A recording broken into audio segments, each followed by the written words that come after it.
నంద్యాలలో rowdy sheeter Imran రెచ్చిపోయాడు. తన ఏరియాలో ఉన్న బార్ కి ఎలా వస్తారు అంటూ కొంతమందిపై గొడవ పడ్డాడు. మాటా పెరిగి బీర్ బాటిల్ తో దాడి చేశాడు ఇమ్రాన్. దాడిలో హరిజనపేటకు చెందిన ముగ్గురికి గాయాలయ్యాయి. బార్లోని సీసీ కెమెరాలో ఆ దాడి దృశ్యాలు రికార్డ్ అయ్యాయి. రౌడీ షీటర్ ఇమ్రాన్ కోసం ప్రస్తుతం గాలిస్తున్నారు.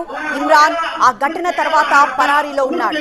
నంద్యాలలో రౌడీ షీటర్ ఇమ్రాన్ ఇలా తన ఏరియాలో ఉన్న బార్ కి ఎలా వస్తారంటూ కొందరితో గొడవ పడ్డ ఆ సీసీ కెమెరా దృశ్యాల్ని చూస్తున్నాం.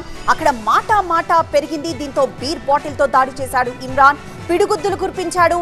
ఈ దాడిలో హరిజనపేటకు చెందిన ముగ్గురికి తీవ్ర గాయాలయ్యాయి. గాయపడ్డ వాళ్ళ దృశ్యాన్ని కూడా మనం చూస్తున్నాం. బార్లోని సీసీ కెమెరాలో ఈ దాడి దృశ్యాలు రికార్డ్ అయ్యాయి. మాటా పెరగడంతో పక్కనే కూర్చున్న అతని షర్ట్ పట్టుకొని అలానే ఆ పక్కనున్న మరో వ్యక్తిపై పిడుగుద్దులు కురిపించాడు ఇమ్రాన్. పరారీలో ఉన్నాడు ప్రస్తుతం రౌడీ షీటర్ ఇమ్రాన్. ఇమ్రాన్ కోసం పోలీసులు గాలిస్తున్నారు.